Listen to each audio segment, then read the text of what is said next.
그리스도의 이름으로 기도하옵나이다. 아멘. 할렐루야. 네, 오늘은 십계명 강해 중에 있어서 제 9계명에 해당하는 내 이웃에 대하여 거짓 증거하지 말라 라는 제목으로 함께 말씀의 은혜를 나누게 합니다. 십계명 강해를 새벽에도 하고 또 가끔 금요일 저녁과 주일에도 하다 보니까 벌써 24번째 시간이 됐어요. 그래서 십계명 강의만 30분짜리가 24개 이상이 지금 있어요. 그래서 이 십계명 강의가 이제 내일 모레 주일 저녁까지 하게 되면 이제 다 마쳐지게 됩니다. 그래서 이 놀라운 은혜가 있는데요. 십계명 강의를 꼭 한번 들어보시게 되면 하나님의 선한 뜻이 어디 있는지를 알 수 있다고 생각이 됩니다. 특별히 오늘은 제 9계명입니다. 9계명, 내 이웃에 대하여 거짓 증거하지 말라. 거짓 말하지 말라요? 거짓 증거하지 말라요? 뭐라고 되어 있어요? 증거하지 말라. 거짓 말과 거짓 증거는 뭘까요? 차이는 뭘까요? 거짓이라는 것은 공통이죠. 그렇죠? 말은 말이에요. 그렇죠? 말은 말인데 거짓 증거하지 말라. 이건 거짓 증거하지 말라죠. 증거라는 것은 어떤 물품, 증거물을 이렇게 하는 거잖아요. 증언이라고 해야 맞죠. 증언. 증언이란 증인이 증언하는 거예요. 아시겠죠? 그 증인이 증언한다는 말은 법적인 용어입니다. 거짓 말하는 것이 그것은 법적인 용어는 아니에요. 거짓 증언하게 되면 법적인 책임을 자기가 지겠다라는 거죠. 거짓말은 법적인 책임을 질지 않을지는 상관이 없어요. 그냥 거짓으로 말하는 것이죠. 진실을 말하지 않는 것을 가리키는 것입니다. 그래서 사실에 입각하지 않는 거짓된 말을 하는 것을 거짓말한다면 거짓 증거한다는 것은 그 거짓말보다도 더 강력한 거예요. 다시 말해서 거짓 증거하지 말라 이렇게 하는 것은 그 말을 통하여 상대방을 해를 가하는 행위를 하거나 상대방을 묵살하거나 명예를 살인을 하거나 그 사유한 이 거짓 증거하지 말라는 것은 상대방에게 해를 끼치는 어떤 용도로 말하기 때문에 거짓 증거하지 말라 속에는 상당히 중상모략을 하지 말라는 의미가 들어있어요. 그런데 중요한 건 뭐냐면 그 행위를 잘못했을 때는 그에 대한 합당한 벌을 받기를 각오해야 되는데 그런 각오가 있음에도 불구하고 거짓으로 말하는 것을 거짓 증인이라는 거예요. 그러니까 자기가 말하는 것이 거짓이라고 판명이 된다면 그 벌을 자기가 받게 되는 것, 이것이 바로 거짓 증언하는 거예요. 아시겠죠? 근데 그 거짓 증언하는 거 하지 말라는 것은 네가 만약에 거짓 말하는 그것이 거짓이어가지고 말하는 것이 거짓이어가지고 네가 말하는 것이 거짓이어서 그것을 법적인 책임을 물어야 한다면 네가 물겠느냐? 라는 것을 말해주는 거죠. 예를 들어보겠습니다.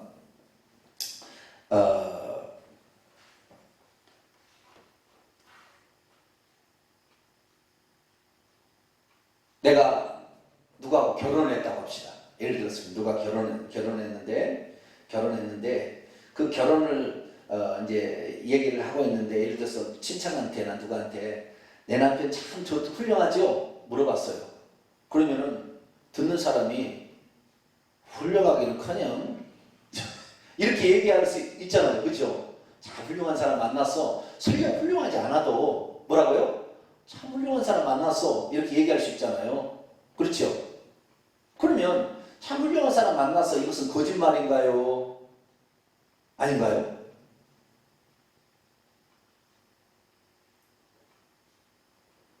자, 어느 날 아내가 물건 하나를 사왔어요. 그런데 내가 볼 때는 쓸데없는 물건을 샀어요. 그런데 아내가 정말 잘 샀다고 너무나 귀한 것을 어떻게 이렇게 저렴하게 샀는지 모르겠다고 여보 이거 잘 샀죠? 물어봤어요. 그러면은 쓸데없는 소리 자빠졌는데 쓸데없는 샀구만 이렇게 얘기를 해야 되나요? 잘 샀지? 당신이 샀는데 당신은 항상 생각 있잖아. 잘 샀어? 이렇게 얘기해야 맞나요?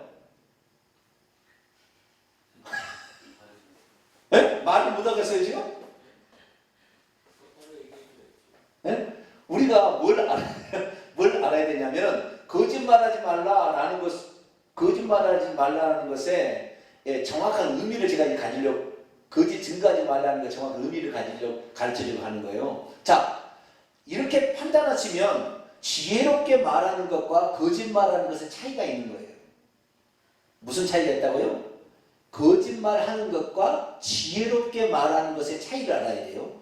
지혜롭게 말하는 것하고는 거짓 말하는 것은 차이가 있는 것입니다.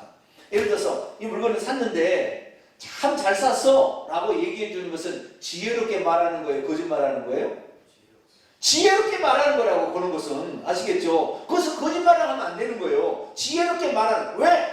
그것이 문제가 되어서 법적 책임을 진다 할지라도 주겠다는 마음이잖아요. 그러니까 내가 그렇게 말해줌으로 이 상대방이 그래도 잘 샀다고 얘기해주니까 기분이 좋아서 더 행복하게 이렇게 할 거 아니에요. 그런데 그것이 거짓 증언이 아니고 이것이 지혜롭게 말하는 것이면 그를 살려주고 그를 기분 좋게 해주고 그게 용기를 심어주고 가는 거죠. 그를 해를 끼치거나 그를 망하게 하거나 그를 아주 그냥 묵상을 시킨다고 한다면 그것은 안 되는 거죠. 그렇죠? 그러니까 어떤 말을 해도 그것이 상대방을 괴롭히거나 상대방을 모략하거나 상대방을 나쁘게 하거나 이렇게 할 때는 그것이 거짓 증거예요. 아주 거짓말이에요. 아시겠죠? 거짓말인데 어떤 것은 지혜롭게 말해야 될 필요가 있다는 거예요. 그런데 율법주의적인 사람은 어떻게 생각하냐? 거짓말하지 말라고 했는데, 예를 들어 일본 사람은 이래요. 일본 사람은 거짓말할 수 없어요. 일본 사람들. 그래가지고 이렇게 얘기해요. 이제 전화가 왔어요. 여보, 자기 남편을 바꿔달라는 전화가 왔어요. 그러면은 일본 사람은 뭐라 하냐면은 우리나라 사람은 다 없다 그래. 남편이 그랬어요. 그러면은 우리나라 사람은 우리 남편 지금 잠깐 어디 나갔어 이렇게 얘기하는 거예요. 근데 일본 사람은 뭐예요? 그렇게 얘기 못해요. 여보, 당신이 없다고 그래. 이렇게 얘기를 해버리는 거예요. 그런 것은 지혜롭게 말하는 것이 아니라, 이것을 우리나라에서는 없다고 하라고 했을 때, 우리 남편 지금 잠깐 어디 갔다고 이렇게 얘기하는 것은 지혜롭게 말하는 것이에요. 그것을 상대방을 괴롭히거나 힘들게 하거나 이런 게 아니라고 한다면, 그래서 우리가 거짓말인지 아닌지는 그런 상황이 모두가 다 나쁜 상황이 좋은 상황이라고 이렇게 말할 수는 없겠지만, 상대방에게 그 얘기를 해줬는데 그 사람을 모략하거나 그 사람을 힘들게 하거나 그 사람을 괴롭히거나 그 사람의 해를 끼치게 한다면 이건 거짓말이에요. 나쁜 거예요. 아시겠죠? 그래서 그런 구분을 우리가 해야 된다는 것을 말씀을 드립니다. 자, 첫 번째로 거짓 증거하지 말라는 뜻을 제가 지금 말씀드리고 있습니다. 거짓이라는 것은 뭐냐면 허위나 가짜, 속임을 증언하다. 이것을 증거하는 말하는 것을 거짓 증거하지 말라.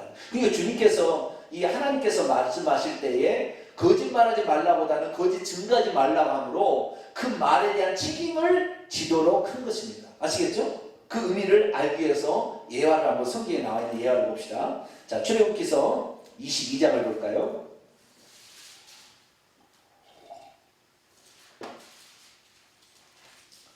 23장 죄송합니다.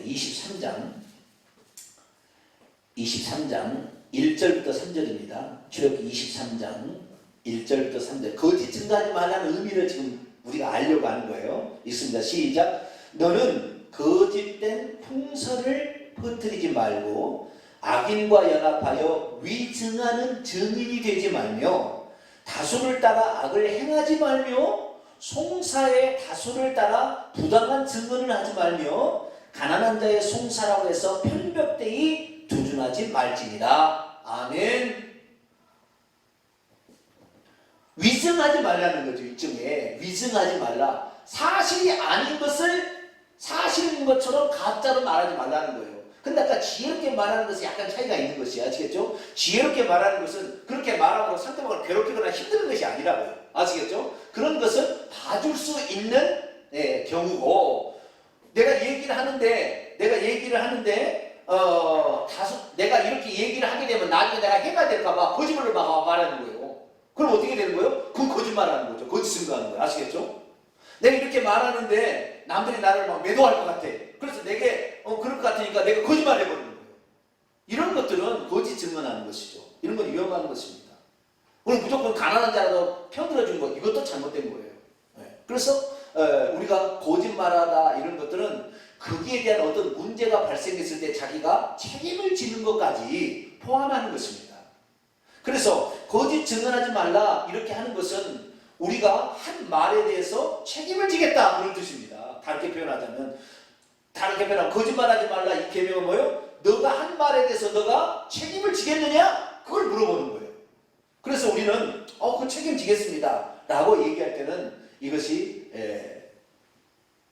좋은 쪽으로 말하면은 지혜롭게 말하는 거 이렇게 말할 수 있다고 생각이 됩니다. 그래서 거짓 증거하지 말라는 것은 상대방에게 손해를 끼치거나 악영향을 끼치는 거짓 증거를 하는 것, 또는 내가 어떤 남들에게 손해를 보지 않기 위해서 위증하는 것, 이런 것들을 거짓말하다 이렇게 말할 수가 있는 것이죠. 그런데 이런 것들은 조금 더 좀 나가게 되면 남을 괴롭히는 말을 막 하는 것도 거짓 증거하는 그런 것이 될 수가 있습니다. 그리고 얘기를 해야 되는 상황에서 얘기를 안 하고 침묵을 지키는 것도 일종의 거짓말이 될 수도 있죠. 그리고 사실을 얘기하나 사실을 얘기함으로 반대를 얘기하는 경우도 거짓말이 될 수도 있습니다. 예를 들어서 이런 경우 있죠. 날마다 놀았니? 오늘은 안 놀았습니다. 그럼 뭐예요? 어제는 놀았다는 거잖아요. 사실을 얘기한 거잖아요. 오늘은 안 놀았어요. 그런데 오늘은 안 놀았습니다. 그럼 뭐예요? 어제는 놀았다는 거예요. 그 말이. 그럼으로써 그 말 자체가 사실을 얘기해도 위증을 하는 어떤 거짓을 폭로해서 상대방을 힘들게 만드는 요소가 있을 때는 그것도 거짓말에 포함되는 요소라고 이렇게 보시면 되겠습니다. 자, 그런데 대상에 대해서 주님께서 말씀했어요. 뭐라고요? 내 이웃에 대하여 이렇게 얘기했습니다. 이웃에 대하여. 그러니까 이웃에 대하여 이웃을 힘들게 하고 괴롭히는 것이죠. 이웃을 힘들게 하고. 그렇기 때문에 거짓 증거라는 것은 나 혼자가 아니라 인간과 인간 사이에 벌어질 일입니다. 아시겠죠? 인간과 인간 사이에 벌어지는 일인데 그때 거짓 증언을 함으로 말미암아 이 그를 힘들게 만들고 그를 괴롭히는 일을 하지 마라. 그리고 진짜 했으면 했다고 해야 되는데 거짓말해서 그에게 손해가 끼치게 하지 말라. 그런 것을 말한다고 보시면 되겠습니다. 저는 이 거짓 증거하지 말라 이 뜻을 제가 알고 있었는데 어느 날 내가 깜짝 놀랐어요. 뭘 깜짝 놀랐냐면 거짓을 말하지 말라 이렇게 얘기를 하면서 나는 거짓말을 안 했겠지라고 얘기를 했는데 제가 한 5년 전부터 내가 거짓말을 과거에 했다는 것을 제가 알게 되었어요. 목사로서 위증한 거예요. 그렇게 하면 지옥 가는데, 그렇게 하면 지옥 간다고 얘기를 해야 되는데 당신은 죄 사함을 받았습니다. 당신은 구원을 받았습니다. 라는 식으로 얘기를 내가 했던 거죠. 과거에. 그래서 이 거짓 증거하지 말라는 것에 내가 엄청 죄를 지었더라고요. 나는 이게 해당되지 않는 줄 알았거든요. 그래서 주의 종으로서 어떤 성도들에게 말씀을 증거하게 될 때에 성경에 정확하게 입각하지 않는 얘기를 들려주므로 그 사람이 그렇게 가면 죄를 지어서 지옥에 가는데 괜찮다고 얘기해요. 당신은 구원받았다고 얘기하므로 죄를 그냥 덮어버리는, 회개를 안 해도 구원받은 것처럼 얘기해서 그를 지옥에 보내는 것, 이것이 거짓 증거하는 것이라고요. 여러분, 그런데요, 거짓 증거했을 때에 하나님께서 어떻게 그 거짓 증거하는 사람을 처우한지 아세요? 하나님께서 거짓 증거하는 사람에게는 어떻게 처우해 주시겠다 얘기를 했을까요? 성경은 정확하게 그것을 말하고 있습니다. 거짓 증거했을 때 그것을 어떻게 할 거냐? 하나님은 어떻게 그 사람이 거짓 증거했던 것, 거짓말을 했던 것을 어떻게 하나님께서는 결과로서 안겨줄 거냐? 그 문제에 대해서 성경이 얘기하고 있더라고요. 자, 신명기 19장을 한번 열어봐요. 여기 무서운 말이 있어요. 거짓말하면 때려 죽이라는 말은 없습니다. 간음하지 말라. 내 부모를 공경하라. 그 다음에 간음하지 말라. 살인하지 말라는 때려 죽이라고 되어 있습니다. 성경에. 이 세 사람 때려 죽이라고 되어 있는데 이 거짓말하지 말라는 때려 죽이라는 말은 없어요. 그런데 이렇게 하시겠다고 했어요. 이렇게 하시겠다고. 자, 신명기 19장 18절.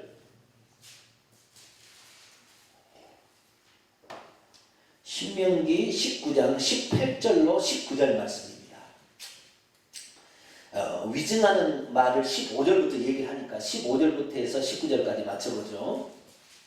사람의 모든 악에 관하여 모든 죄에 관하여 한 증인으로만 정할 것이 아니오 두 증인의 입으로나 또 세 증인의 입으로 그 사건을 확정할 것이며 만일 위증하는 자가 있어 어떤 사람이 악을 행하였다고 말하면 그 논쟁하는 쌍방이 같이 하나님 앞에 나아가 그 당시에 제사장이나 재판장 앞에 설 것이요 재판장은 자세히 조사해 봐요. 그 증인이 거짓 증거하여 그 형제를 거짓으로 모함했다는 것이 판명이 딱 되면 19절 읽습니다. 시작. 그가 그 형제에게 행하려고 꾀한 그대로 그에게 행하여 너희 중에서 악을 제하라.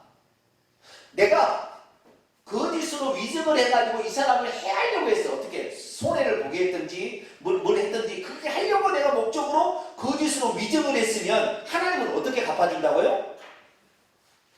네가 그 사람이 하려고 했던 그 모양 그대로 너에게 갚아준다. 손해를 끼치게 했으면 너도 손해를 끼치게 하고 그 사람을 죽이려고 했으면 너 죽여버리겠다는 거예요. 이게. 그럼 여러분 거짓 증거할래요? 말래요? 대답이 없네요. 대표적인 예를 제가 들어보도록 하겠습니다. 열왕기상 21장을 들어봐요. 열왕기상 21장.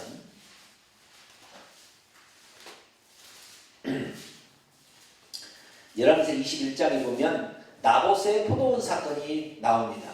간단하게 얘기하면 당시 북이스라엘 왕은 아합 왕이었고 부인은 이세벨 왕이었습니다.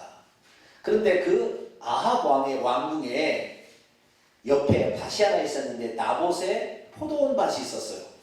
그런데 이 왕이 채소를 뜯어먹기를 원해서 채소 밭을 만들려고 했는데 그 포도밭이 참 좋은 거예요. 그래서 나봇을 찾아갔습니다. 왕이 찾아가서 나봇이요, 당신의 포도원을 나에게 파시오. 그러면 내가 당신에게 그 값을 주겠소.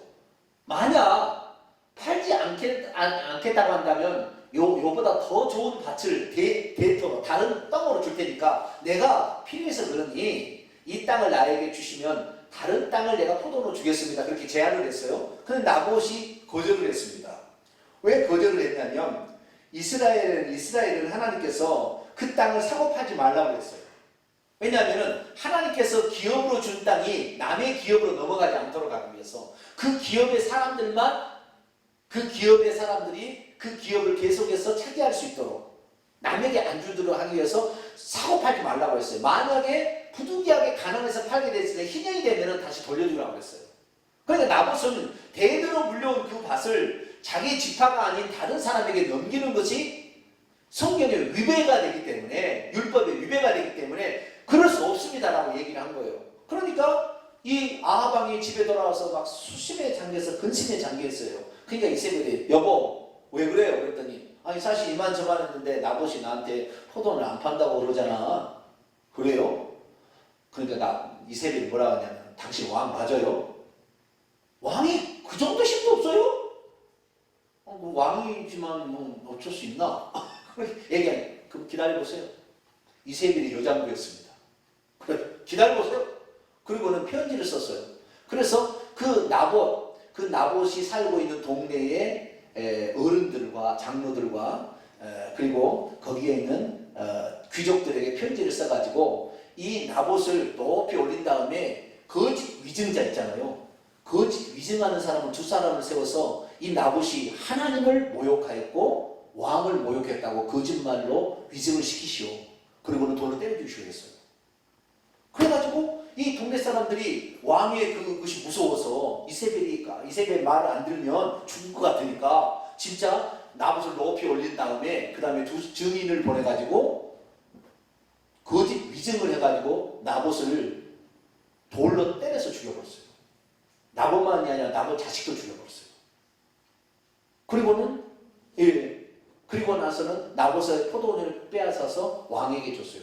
그랬더니 하나님께서 그때 당시에 선지자가 있었는데 엘리야라는 선지자가 있었어요. 그 엘리야라는 선지자를 보내가지고 이렇게 아합 왕에게 말을 합니다. 자 보세요. 자 열왕기상 21장 19절 열왕기상 21장 19절에서 23절까지 읽습니다. 시작. 너는 그에게 말하 이르기를 여호와의 말씀이 내가 죽이고 또 빼앗았느냐고 하셨다 하고, 또 그에게 이르기를 여호와의 말씀이 개들이 나봇의 피를 핥은 곳에서 개들이 내 피 곧 내 몸의 피도 핥으리라 하였다. 이것이 이제 아합왕이 그런다는 것이고요. 아합이 엘리야에게 이르되 내 대적자여 내가 나를 찾았느냐 대답하되 내가 찾았노라. 내가 내 자신을 팔아 여호와의 보시기에 악을 행하였으므로 여호와의 말씀이 내가 재앙을 네게 내려 너를 쓸어버리되 내게 속한 남자는 이스라엘 가운데 매인자나 노인자나 다 멸할 것이고, 또 내 집 느바스의 아들 여로보암의 집처럼 되게 하리고 아히야의 아들 바하사의 집처럼 되게 하리니 이는 내가 나를 노엽게 하고 이스라엘이 돈득케 한 까닭이나 하셨고, 이세벨에 대하여 여호와께서 말씀하시되 개들이 이스라엘 성읍 곁에서 이세벨을 먹으리라. 다시 말해서 죄 없는 사람을 거짓 위증을 시켜서 그 사람을 때려 죽이게 한 것처럼 너도 똑같이 다른 사람이 너를 때려 죽여서 그때 나봇이 죽어서 개들이 와서 피를 핥은 것처럼 너도 똑같이 아합과 그 다음에 아합의 자식들과 그 다음에 이세벨도 똑같이 때려 죽여서 그 피를 개들이 핥게 하겠다. 하나님 그렇게 얘기한 거예요. 그래서 진짜 그렇게 돼버렸어요. 나중에 예후왕이 아합왕을 때려 죽이고 70명의 아합왕 자식들을 다 때려 죽이고, 그 다음에 이세벨은 성전에서 그 성에서 내려 떨어뜨려 가지고 그냥 때려가지고 피가 흘리는 것을 개들이 핥아요.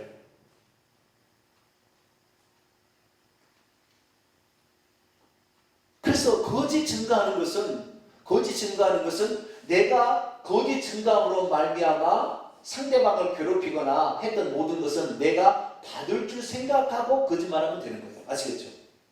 그러니까 거짓말 하실래요? 안 하실래요? 네? 거짓말하면 안 되겠죠. 이게 구약의 사건에서 위증했다가 그대로 받았던 사람이 누구예요? 아합, 이세벨. 그 자식들이 그렇게 된 거예요. 그래서 성경에는 내 이웃에 대하여 거짓 증거하지 말라. 내 이웃에 대하여 거짓 증언으로 증언하지 말라. 이렇게 얘기를 한 것입니다. 자, 또 사건 하나 봅니다. 예수님 때도 그랬어요. 예수님 때도. 자, 마가복음 14장을 볼까요? 마가복음 14장. 우리가 거짓말을 주의해야 됩니다. 상대방을 좋게 얘기하는 부분에 있어서는 어느 정도 하얀 거짓말이라 얘기를 하고, 그래서 그것을 좀 봐줄 만한데 해를 입히는 목적으로 거짓말을 하는데요. 마가복음 14장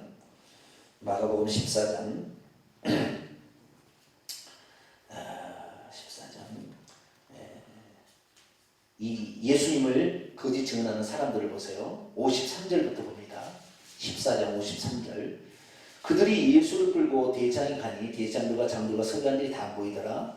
베드로가 예수를 멀찍이 따라 제사장의 집들의 안까지 들어가서 아랫사람들과 함께 앉아 불을 쬐더라. 대제사장들과 온 공회가 예수를 죽이려고. 그러면 위증하게 되면 어떤 결과가 날까요? 대제사장과 온 공회가 죽임을 당하는 거잖아요. 그렇죠? 아까 좀 설명을 잘 들었으면 다시 봅니다. 대제사장과 온 공회가 예수를 죽이려고 그를 대적할 증거를 찾되 얻지 못하니까, 이는 예수를 쳐서 거짓 증언하는 자가 많으나 그 증언이 서로 일치하지 못합니다. 어떤 사람이 일어나서 예수를 대적하여 거짓 증언을 하여서 말했습니다. 우리가 그의 말을 들으니 손으로 이 지은 성전을 내가 알고 손으로 짓지 않는 다른 성전을 사흘 동안 일으키려 하더라 하되 그 증언이 서로 일치하지 않더라. 다시 말해서 거짓 증언으로 예수님을 증언해서 예수님을 죄인 만들어서 예수님을 죽이려고 거짓 증인들을 따로 세웠어요. 거짓 증인. 서로 일치하지 않았지만 그래도 많은 거짓 증언들이 나온 거예요. 그래서 결국에 예수님이 성전을 못 오겠다, 안식일을 지키지 않았다, 성전을 못 오겠다, 이렇게 함으로 예수님은 신성모독죄를 지었다고 십자가에 매달아서 죽여버렸어요. 그러면 이 위증을 한 거, 거짓말, 하나님이 그렇게 예수님이 그렇게 얘기하는 것을 거짓으로 모함을 해가지고 예수님을 그렇게 죽여버리니까 하나님이 어떻게 하신다고요? 거짓을 하면 그가 한 말대로 똑같이 그들을 때려 죽이려고 그렇게 해서 거짓에서 예수를 죽였거든요. 그러니까 하나님께서도 이스라엘 백성을 어떻게 해야 되는 거예요? 그대로 해야 되는 거예요. 그대로. 그래서 다음에 어떻게 했냐면은 예수님이 돌아가시고 40년이 딱 지난 다음에 이스라엘 국가 자체를 없애버리는데 40년 뒤까지 하나님 참으셔요. 그것은 구약 성경의 요나서에처럼 40일 후에 멸망이 있는 것처럼 똑같은 거예요. 그 요나의 표적처럼 되는 것인데 자오지간 40년 동안 기다려도 그들이 회개하지 않게 되자 어떻게 했어요? 하나님께서 이스라엘 민족을 죽이는데 3년 전쟁을 통하여 110만 명을 죽여버려요. 110만 명을 죽여버려요. 로마 군대가 와가지고 10만 명을 포로로 잡아가서 지금 로마의 콜로세움이라는 그걸 세웠어요. 그 포로로 잡아가지고 10만 명. 그리고 110만 명을 죽여버렸어요. 그리고 이스라엘 나라가 없어져버렸어요. 아예 나라가. 예수님이 천국을 하나님의 나라를 세우고 있다고 했는데 그걸 죽여버렸거든요. 그러니까 이스라엘 민족을 죽여버렸어요. 그런데 예수님을 죽일 때 너희들 왜 이렇게 하냐? 그랬더니 우리가 예수님을 죽인 죄를 우리와 우리 자손에게 돌리셔서 또 이 말을 해버렸네. 죽인 죄값을 자기들이 받겠다고 이렇게 그냥 얘기를 해버렸네. 그래가지고 나중에 2차 세계대전 때 히틀러는 유대인들을 600만 명을 가스실에 가가지고 옷 딱 그렇게 해서 싹 죽여버렸어요. 그러니까 우리가 거짓 증거했을 때 이 바늘벌이 그래서 목사들 잘못 얘기하면 천국 가요? 지옥 가요? 거의 지옥 가요 목사들. 내가 봤습니다. 회개해야 천국 가는 것인데 회개해야 천국이 가까웠잖아요. 회개하고 복음을 믿어야 되는데 예수만 믿기만 하면 구원 받는다고 얘기를 가짜로 선포하고 있으니 거짓 증거하는 거예요. 이것은 어떻게 돼요? 그것이 거짓이 판명되면 그걸로 말미암아 지옥 가는 그 사람들 때문에 너도 마찬가지로 그 사람이 받은 대로 너도 지옥 간다 이 말이죠. 그게 예수님께서 뭐라고 했어요? 선생님이 데려가서 만약에 십적게 한다면 자기 목에 연자맷돌을 목에 달고 물에 빠져 죽는 것이 낫다 이렇게 얘기한 거예요. 가룟 유다가 예수님을 팔려고 이렇게 막 했을 때 이는 차라리 태어나지 않는 것이 좋겠다 이렇게 얘기한 것처럼 거짓말하고 이렇게 나쁜 거예요.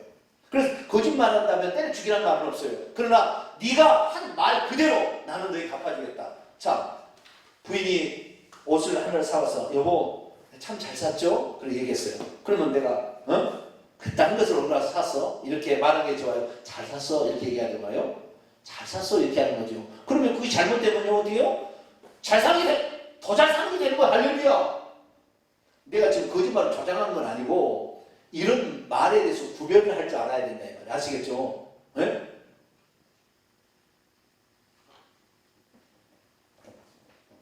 분명한 것은 뭐냐? 내가 거짓 증언을 하게 된다면 그 거짓 증언하는 것에 대한 벌은 달게 받겠다고 생각하고 거짓말을 해야 되는 거예요. 우리 그리스도인들이 있어서 마찬가지예요. 목사님이 뭐 실수를 해서 잘못했어요. 그러면 나는 거짓말하지 않을래. 그래가지고 목사님에 대해서 모든 추앙사 다 얘기해가지고 법정에 다 얘기하게 되면 그것이 누구의 흠이 되는 거예요. 그게. 차라리 내가 말하지 않고 위증해서 내가 벌을 받는다 할지라도 말을 하지 않는 게 더 나을 수도 있는 거예요. 그런데 율법주의자들은 뭐냐? 거짓말하지 말라 이렇게 하니까 거짓 증거하지 말라 하니까 무조건 솔직히 얘기해야 된다 이렇게 생각하고 얘기를 막 해보러 말미암아 얼마나 많은 사람을 더 고통을 안겨줄지 몰라요. 우리가 복음을 우리가 받았다고 한다면 우리가 정말 우리가 그리스도가 누군지 우리가 장차 위증이라는 거 이런 거예요. 위증이라는 거 뭐냐면은 장차 그리스도를 믿는데 그리스도를 믿는다고 죽인다고 했더니 당신 예수 믿느냐? 그랬을 때 여러분 뭐라고 대답해야 되겠어요? 그때는 믿는다 해야 돼요. 죽을 각오해야 되는 거예요. 어떤 사람은 그래요. 지혜롭게 말해서 예수 안 믿습니다. 그리고 피해가라고 얘기를 합니다. 그러나 주님께서는 주님에 대한 믿음, 인간사이 말고요. 주님에 대한 믿음을 입술로 부인해버리면 네가 말한 대로 나도 너에게 그대로 해주겠다 했어요. 그러니까 우리가 주님에 대한 신앙의 고백에 있어서는 절대 위증하면 안 되고 그것은 그대로 죽으면 죽으리라고 죽어야 돼요. 그러나 사람을 위해서는 장차 큰 대의를 위해서는 때로는 우리가 위증할 수도 있습니다. 그런데 이 율법적인 사람은 절대 위증이 안 된다면 이런 식으로 해가지고 하는 거예요. 예를 들어 보겠습니다. 자, 공산당에 내려놨어요. 근데 자기 아버지가 목사님이에요. 그래 공산당에 내려놨다니까 아버지를 어디 안 보이는 데로 숨겨놨어요. 공산당에 와서 야! 너네 아버지 어디 있어? 네 아버지 목사지? 어디 있어? 그러면 솔직히 얘기해야 되겠어요? 아버지 모른다고 얘기해야 되겠어요? 대답이 없네. 네? 아버지 잘하게 숨겨놨어요. 그렇게 얘기를 해야 되겠어요? 아버지 모른다고, 나 모른다고 얘기해야 되겠어요? 대답을 못하시네.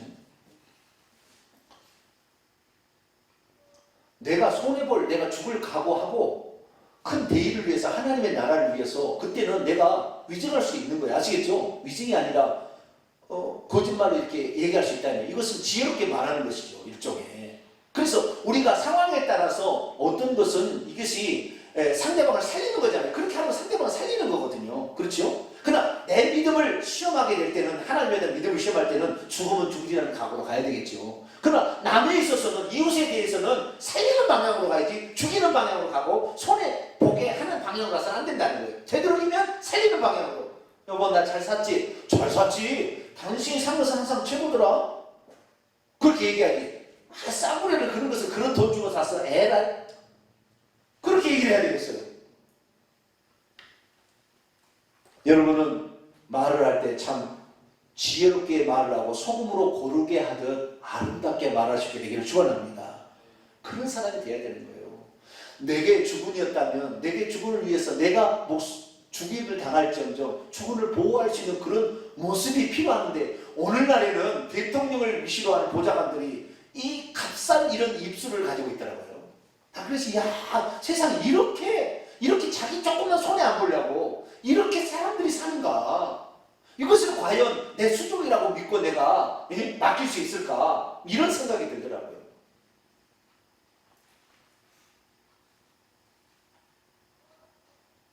우리 목사님을 설교하고 있는데 신천지가 와가지고 좀 신천지 오겠다고 칼을 들고 와서 나를 죽이려고 하는데 여러분 어떻게 하실래요?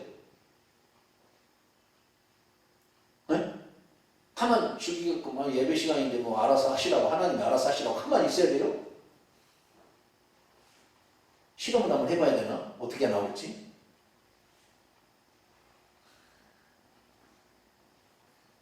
우리는 참 이 거짓 증거하지 말라는 단지 이런 거짓말하지 말라 이런 측면이 아니라 우리의 삶 속에서 정말 믿음에 대한 신의를 지키고 충성도에 대한 그 믿음에 있어서도 우리는 정말 하나님 보시기에 거짓말했지만 너 잘했다 얘기할 수 있는 그런 사람이 될 수 있기를 축원합니다. 응? 거짓말 하는 게 아니에요. 내가 이 말을 했다고 또 거짓말을 막 하려고 하지 말고 정말 큰 대의를 위해서, 하나님 나라를 위해서 때로는 그렇게 할 필요도 있다 이 말이에요. 아시겠죠? 우리 아버지 다락에 있어요 라고 얘기해야 돼요. 나 잘 모르겠어요 얘기해야 됩니까? 모르겠어요 그렇게 얘기해서 사람을 살려야지요. 그렇게 그것이 지혜롭게 말하는 것이고 이것이 제대로 말하는 것입니다. 그런데 율법주의적인 사람은 거짓 증거하지 말라. 그러니까 아니 우리 아버지 다락에 숨었어요. 아버지 죽이고 그 자식도 죽이는 거예요. 같이. 뭔 얘기나 그랬나?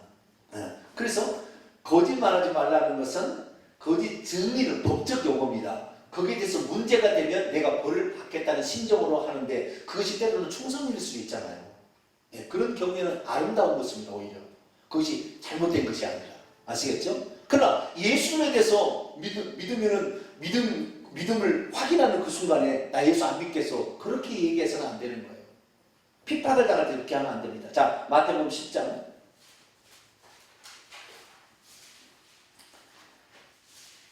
마태복음 10장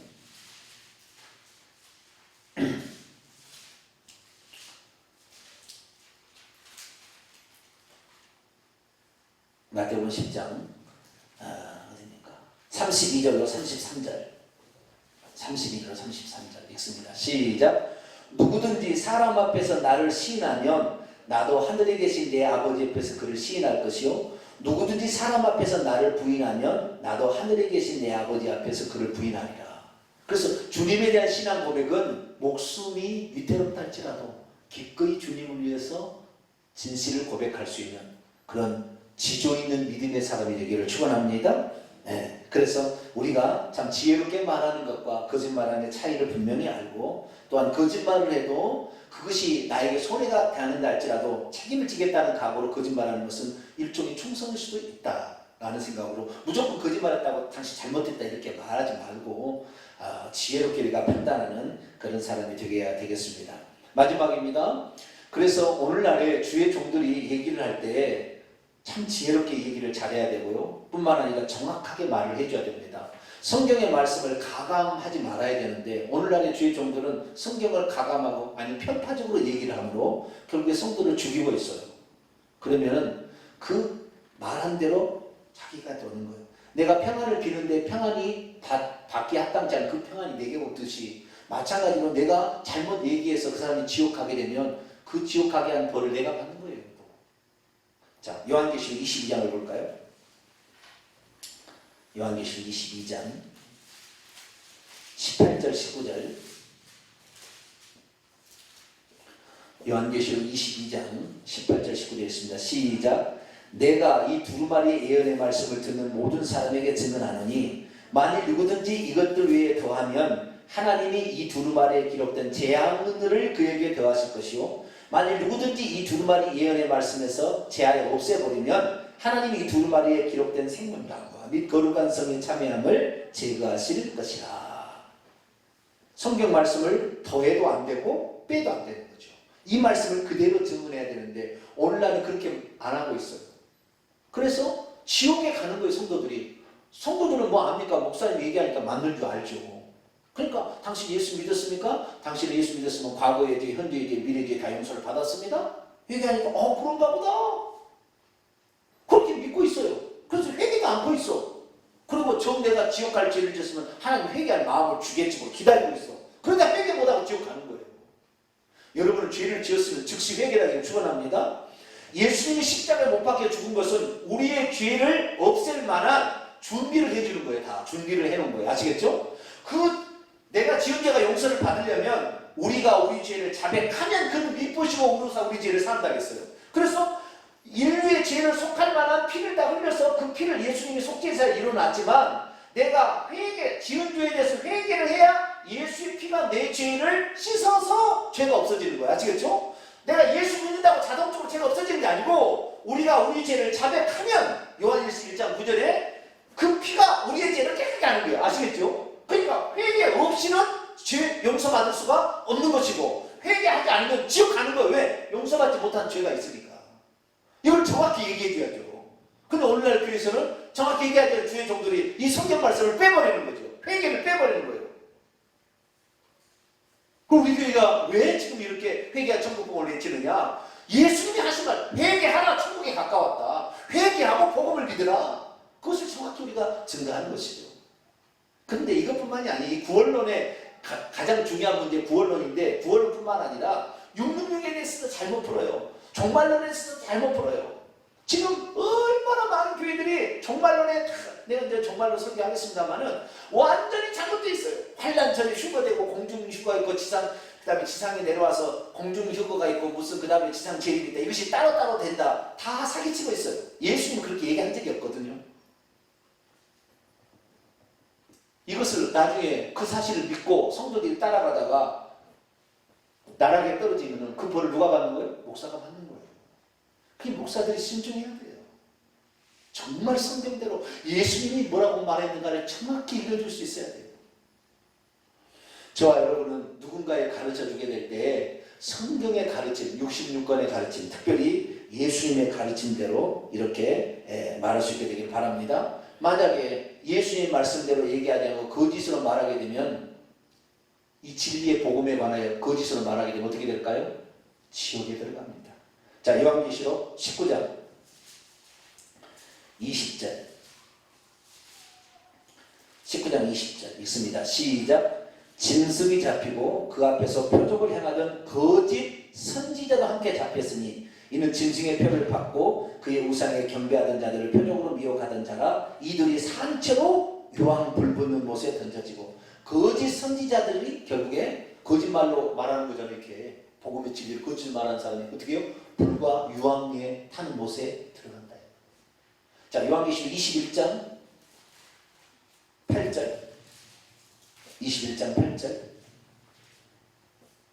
있습니다. 시작. 그러나 조용하는 자들과 믿지 아니하는 자들과 흉악한 자들과 살인자들과 음행자들과 점술가들과 우상 숭배자들과 거짓말하는 모든 자들은 불과 유황으로 타는 못에 던져지리니 이것이 둘째 사망이라.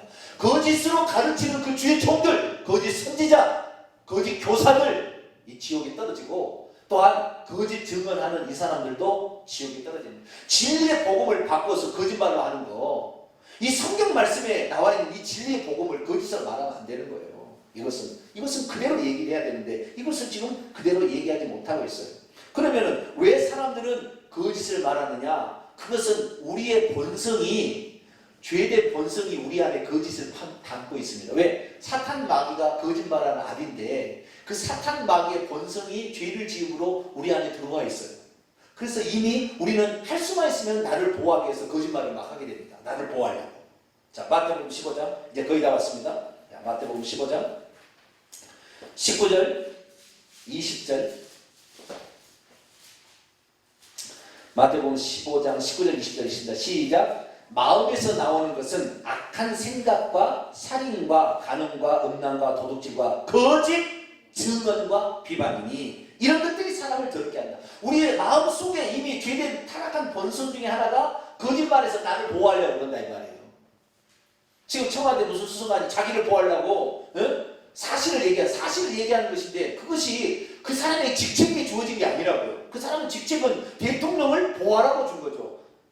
그런데 그 위기를 자기가 모면하려고 사실을 얘기했습니다만, 그 사실이 얼마나 비열한 짓이냐 이 말이죠.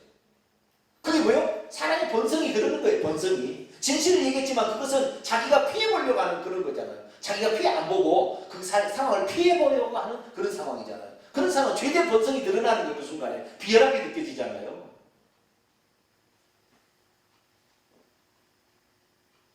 여러분들은 비열한 그런 인생을 살지 말게 되길 축원합니다. 의리를 지킬 수 있는 그런 사람, 참으로 그런 게 좀 필요한 거예요. 지조를 지킬 수 있는 그런 일이 필요한 것이죠. 주님께서 그래서 우리의 죄악된 본성인데, 죄악된 본성은 누구로부터 왔느냐? 마귀로부터 왔어요. 자, 마지막입니다. 요한복음 8장 44절 45절.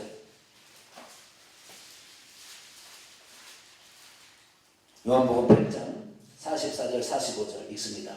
시작. 너희는 너희 아비 마귀에게서 났으니 너희 아비의 욕심대로 너희도 행하고자 하느니라. 그는 처음부터 살인한 자요, 진리가, 아까 거짓의 반대는 뭐예요? 진리겠죠. 진리가 그 속에 없으므로 진리에 서지 못하고 거짓을 말할 때마다 자기 자신의 것으로 말하나니, 이는 그가 거짓말장이요 거짓의 아비가 되었습니다. 내가 진리를 말함으로 너희가 나를 믿지 아니하는도다. 마귀의 속성이 뭐예요? 거짓을 말하고 살인하는 거예요. 죽이는 거예요. 거짓을 말하고 죽이는 거예요. 그래서 우리가 결국에 내 이웃에 대해 거짓 증거하지 말라는 것은, 네 하나님은 절대 거짓말하지 않는다. 네 하나님은 진리만 얘기해. 요한복음 14장 1절에 내가 길이요 진리요 생명이라. 예수님은 거짓말할 수 없어요. 예수님이 거짓말했다면 누가 예수님 믿겠어요? 예수님 한 번도 미증한 적이 없어요. 예수님 말씀은 진리예요. 요한복음 7장에 보면 아버지의 말씀은 진리라고 했어요. 그래서 하나님의 말씀만 진리지, 세상의 말은요, 오늘은 진리지만 내일은 가짜일 수 있어요. 비진리일 수 있어요. 그럼 성경 말씀은 2000년의 역사, 동서고금을 막론하고 항상 진리입니다. 그래서 우리가 붙들어야 될 영원한 진리의 말씀은 이 성경 말씀. 할렐루야. 이 성경 말씀, 이 말씀은 그대로 믿고 그대로 따르면 그대로 일어나는 거예요. 그래서 우리가 이 성경 말씀을 증거하고 가르치는 데는 거짓을 가르치면 안 돼. 왜? 배우는 사람은 그것이 가르치면 그것이 진짜인 줄 알잖아요. 그러니까 성경에 거짓 교사들, 거짓 선자들 다 지옥 보내버린다는 거예요. 그래서 우리가 지도자가 될 때는 조심해야 돼. 조심해야 돼. 아는 훈련을 받아야 돼. 성경을 제대로 알아야 돼. 66권을 제대로 알아야 돼. 예수님의 말씀의 의도를 제대로 알아야 돼. 그래서 그것을 증언해야만이 우리가 나중에 우리가 행한 대로 갚아주고, 우리가 거짓말해서 그들을 지옥 보내면 너도 지옥에 간다는 거죠. 그렇기 때문에 우리가 뭔가를 가르칠 때 그런 위치에 서는 사람은 더 조심하시고, 모르는 것은 차라리 모른다 그러시고, 아니면 아니 모르겠습니다 얘기하시고, 진리만을 얘기함으로 말미암아 우리의 삶에 거짓 증거함으로 우리가 그 벌을 대신 받는 그런 일이 없고, 오히려 나로 말미암아 상대방이 복을 받고 생명을 얻고, 할렐루야, 더 기분 좋아지고 행복해하고 그럴 수 있도록 우리가 말하는 저와 여러분 되시기를 간절히 바랍니다. 거룩하신 하나님, 감사합니다. 오늘 10계명 중에 거짓 증거하지 말라 이 부분에 대해서 말씀을 들었습니다. 율법주의적으로 우리가 지켜서는 안 돼야 되겠지만 이 말씀의 의미를 깨닫고 하나님에 관하여 거짓 증인으로 서지 않게 하여 주시고 거짓 선지자나 거짓 교사들이 되지 않게 주옵소서. 인간 사이에 때로는 내가 이렇게 때로는 지혜롭게 얘기해야 상대방을 살릴 수 있고 한다면 때로는 그것도 용납할 수 있는 것이 성경의 근본적인 가르침입니다. 하나님, 우리의 삶 속에 상대방을 위하여 때로는 선한 말, 좋은 말, 위로하는 말, 격려하는 말, 힘이 되는 말을